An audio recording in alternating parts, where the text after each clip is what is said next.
Howdy, y'all. This is Proverbs 7 in the ASV, March the 7th, 2023. My son, keep my words and treasure up my commandments with you. Keep my commandments and live. Keep my teaching as the apple of your eye. Bind them on your fingers, write them on the tablet of your heart. Say to wisdom, you are my sister, and call insight your intimate friend. To keep you from the forbidden woman, from the adulteress with her smooth words.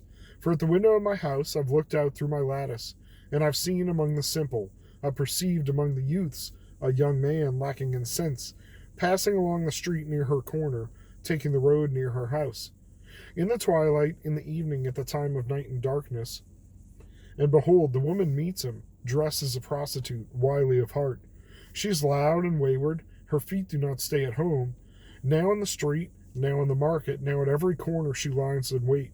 She seizes him and kisses him, and with bold face says to him, I had to offer sacrifices, and today I've paid my vows. So now I've come out to meet you, to seek you eagerly, and I've found you.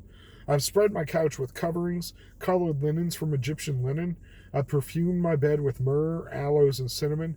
Come, let us take our fill of love till morning. Let us delight ourselves with love. For my husband's not at home. He's gone away on a long journey. He took a bag of money with him, and at full moon he'll come home. With much seductive speech she persuades him. With her smooth talk she compels him.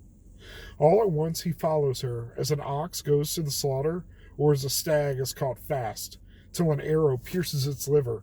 As a bird rushes into a snare, he does not know that it will cost him his life. And now, O sons, listen to me, and be attentive to the words of my mouth. Let not your heart turn aside her ways. Do not stray in her paths, for many a victim is she laid low, and all her slain are a mighty throng. Her house is the way to Sheol, going down in the chambers of death.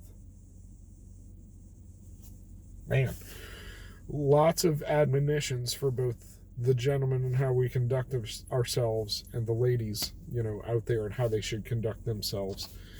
I can't help but laugh. I said something yesterday about the eyelashes, the mink eyelashes, but it's like, man, this is straight out of some of the podcasts I at least listen to.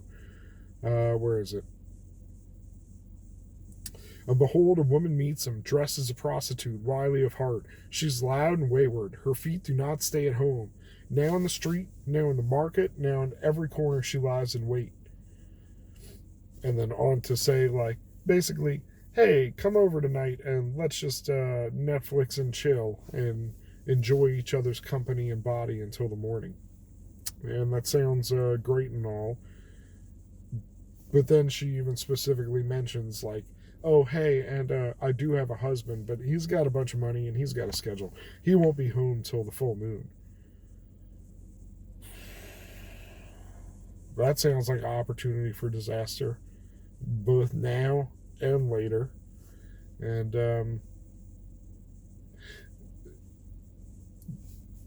I don't even know what to say. I was going to make the example of Potiphar's wife, but it's like that was a different test, different example, and she accused him of, assault.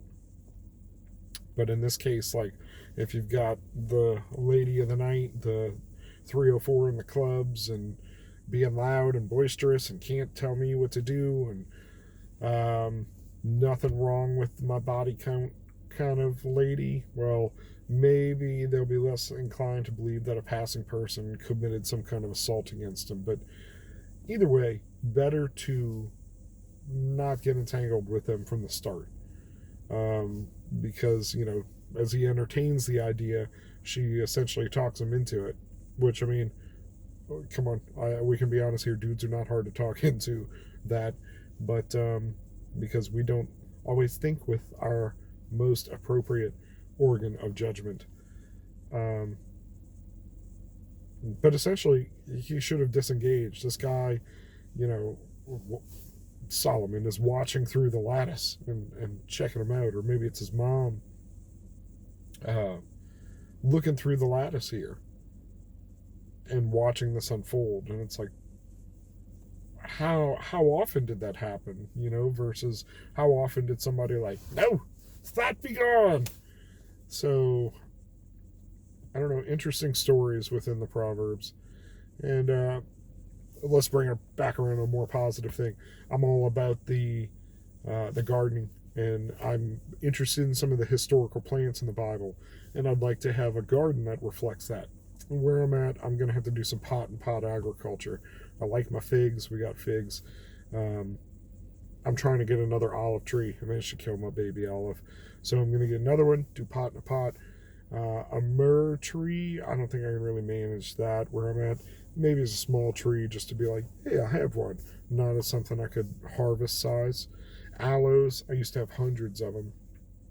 Cinnamon, same thing. You need kind of a full-size tree. But if anybody's watching this and you think of plants in the Bible, let's talk about it. So, other than that, I don't know. That's really what speaks to me today is just flee evil, or at least flee a bad situation. And that's it. I mean, it even says it at the bottom. So you don't know how many people have gone to death or, essentially been brought low to hell because they made poor judgments. However tempting they may be, things have consequences. So it's a beautiful day. I encourage everybody, if you're seeing this earlier, to go outside. And I'm going to try to do the same thing. I'm going to I went to the chiropractor and threw my back out. But I think I'm going to cut my workday short and just go enjoy the garden and my kiddos. So everyone be blessed. Choose wisely.